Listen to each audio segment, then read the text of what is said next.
All right. It's time for our picks as we preview the week in the Big 12.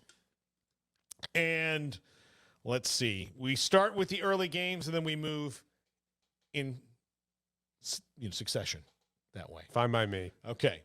11 o'clock, TCU in Morgantown. TCU, the line in this game, by the way, 7.5 for TCU right now, over under 69. Maybe something I should just start saying for the gamblers in the group. But West Virginia, they beat Baylor, yes. But that was a game more that Baylor lost than West Virginia won. I don't want to rehash it. It's a Thursday night House of Horrors. Yeah. And Baylor shot themselves in the foot repeatedly in that game and then didn't have their quarterback, who was playing outside of one fumble, out of his mind. He was playing the best game of his career. Yeah. He was playing a great game. Lost him for the second half. And so I've got to lean here strongly towards TCU. TCU is just playing so well. I don't think that there are hiccups coming this week. And West Virginia, especially after what happened last week, has got to be reeling. I think West Virginia may be able to score a little bit on TCU. This game is what time? 11 a.m.? Yeah. Okay, TCU. Yeah. But yeah. And to cover. I'd take them to cover this 7.5 points.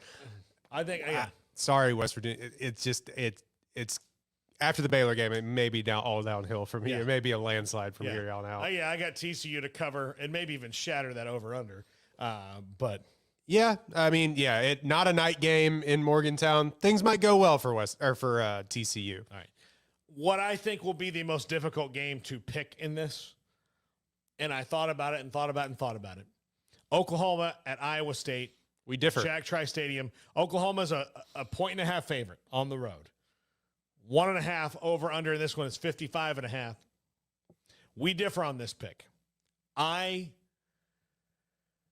am only thinking Oklahoma's going to win this game because Iowa State's offense is not going to get better after a bye week, that much better after a bye week. Now, their defense is fantastic. Defense is one of the best in the country by every metric. And they will keep Oklahoma relatively in check when it comes to that. But Dylan Gabriel makes such a huge difference in this offense. Yeah. And we've seen that because the drop-off to him to Davis Bevel is like the drop-off to Davis Bevel to me. That's the gap. So I think that Oklahoma wins this game in one that their fans will not enjoy. But I think Oklahoma wins. I'm taking the Sooners and, covering. Yeah, I mean, if they win, they're probably going to win by 2 points.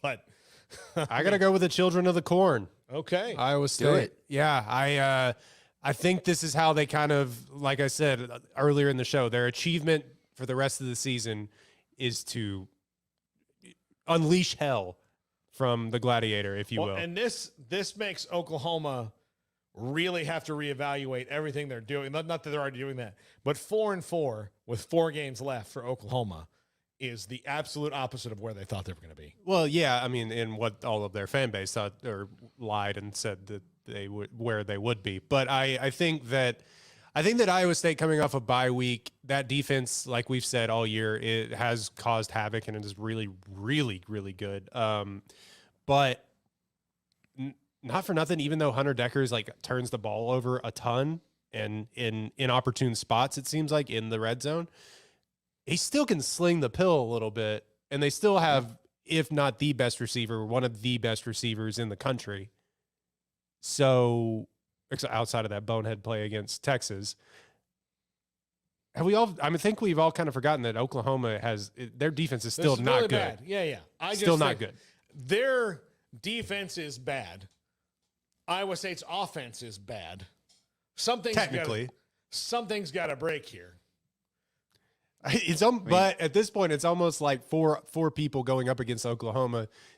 This is a get right game for your offense. It could be. It could be. Yeah. Especially in Iowa. Yeah. Yeah. One thing you guys haven't mentioned is that we've got a battle of 2 left-handed quarterbacks. That's weird. Oh, yeah. Yeah. I can't remember the last time I saw that, but I think when you guys differ in your picks, I kind of like the idea of being the tiebreaker between you two. Do it.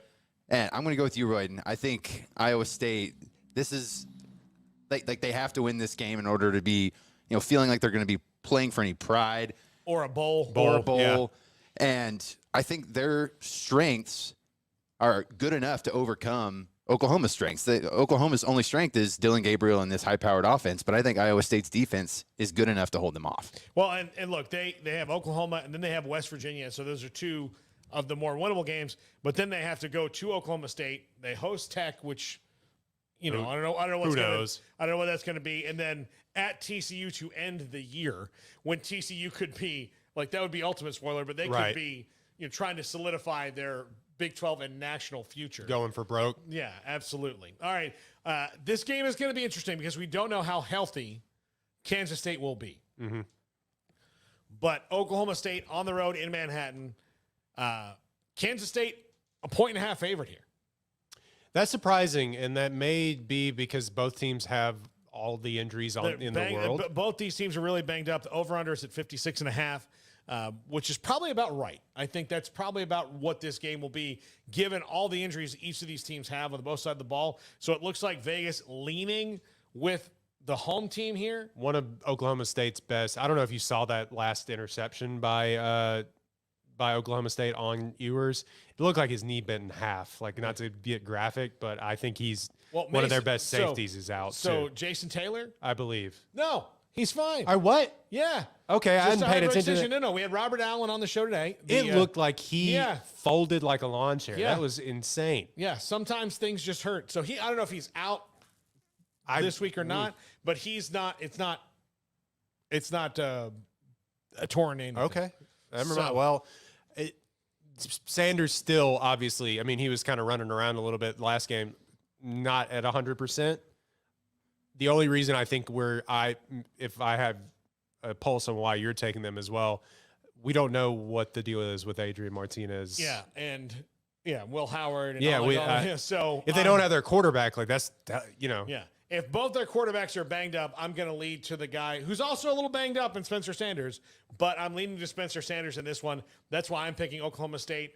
I am fully prepared to be totally wrong in this. Yeah, absolutely. But, as we have been with Kansas State on this show a couple of times. Yeah, a couple of times. But Adrian Martinez somehow is whatever made him take himself out of the game. I mean, he did not. It wasn't a concussion or anything. It was like a leg injury? Lower leg injury. Yeah. So, I mean, he didn't it's not like he got hurt and then they took him out. He left. He's like, I'm done. He's like, I can't do this. So it was hurting that bad. I don't know if those things get better in a week, Especially for a running quarterback. Yeah, exactly. So I'm leaning there. I think it'll be a close game. Let's see. Matthew says that I have no clue how the game is going to go at this point. Paxton says K-State wins in overtime. That could probably be the case. In overtime. I mean, what a call. Could be an overtime game, but Manhattan, Kansas is low-key kind of a hostile environment. Yeah. Have you guys ever been there? Like, I can't say that I have made my way up to the great state of Kansas. Their fans, got to Iowa. Their fans get loud, and if the Wildcats get momentum in that game, the pressure cooker could be on for the Cowboys. But that being said, I'm with you guys. Yeah. Thank you. All right. And the final game that we'll cover 6:30. Well, no, we have one more pick tonight because we have a futures matchup. Oh, right. Our one. We should just do the American Conference pick. Yeah. Our futures matchup, which, by the way, BYU also playing an American Conference game this week. They play Eastern Carolina. They hadn't been good either. No, they've hit a tailspin. But Texas Tech at home, 4-3, 2-2 in the league. Baylor on the road, 4-3, 2-2 in the league. Texas Tech a 2.5-point favorite. Everything I've seen from this Baylor team tells me that them going on the road to a sold-out Texas Tech at night, Patrick Mahomes at night, when all these people who've been trapped in a desolate West Texas sandstorm. I'm just gonna throw your picks up now. Are gonna be nothing tells me that this is a good matchup for them. It will be a close game. Make no doubt about it, because this Baylor team, not a team that gets blown out. No, which is frustrating. Yeah, they will hang around. But nothing about what I've seen from Baylor this year tells me that this is a game that they're going to go in and win. Now, if it is, then maybe something's turned in the fourth quarter of the Kansas game and now the Texas Tech game to where they're awake and they're doing those little things well. But I got Texas Tech in this one. I just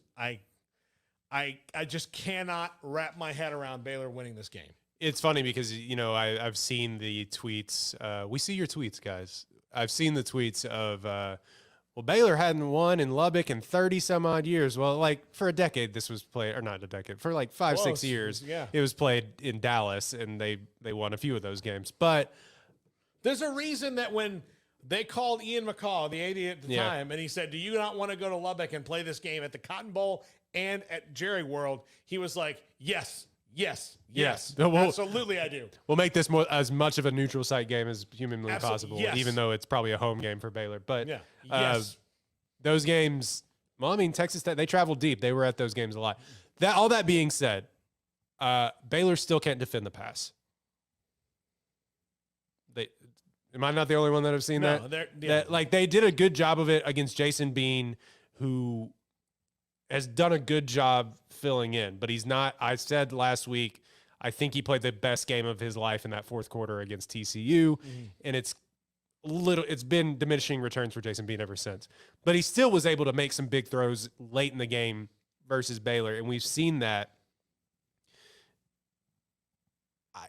I just don't see it, man. I just don't see them being able to hold them at bay long enough. The only way that I feel like that Baylor wins this game, if it's completely nuts, if it's all over the place, if we have turnovers galore on every side and they just muck it up the entire game and it's just gross, and somehow Richard Reese runs 35 times and for like 102 yards, it's going to be like one of those, like Quaylon Jones gets big carries for some reason and is bowling over people, and there's just people flying around everywhere, and that's what this game feels like and how they would possibly win this game. But if Morton goes out there and throws it 45 times, I think that they come away with it probably pretty easily. What's the line on this game? 2.5. 2.5? Yeah. Yeah, I would take Texas Tech to cover that. Yeah. All right, now we go to our futures game. These are future members of the Big 12, both of them playing each other this week in the American. UCF, the home team. Cincinnati, a 1-point favorite, over-under at 56. We differ on this one too, Royden.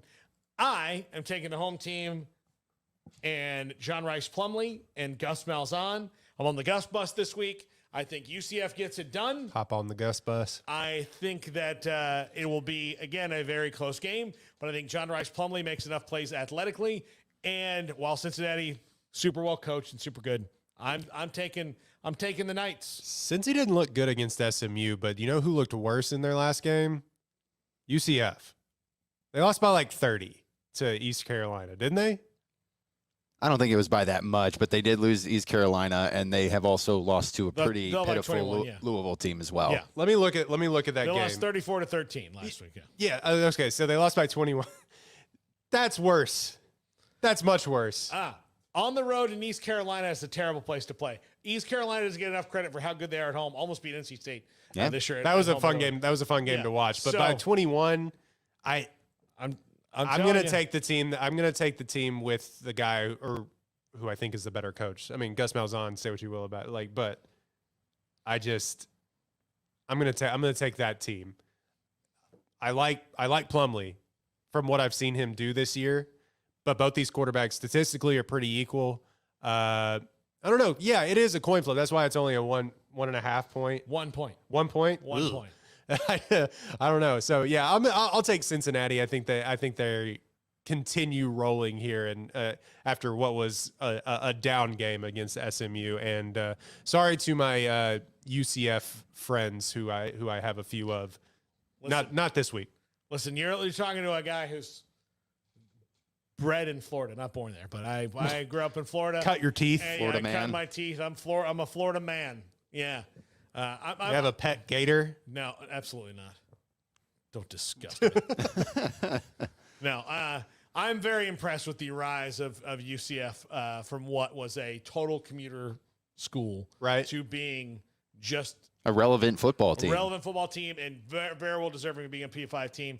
I just think that they get Cincinnati. I think they do. And I feel like Cincinnati's a 1-point favorite. UCF's at home. I just think that UCF's going to light it up. Wait, when is this game on a Saturday?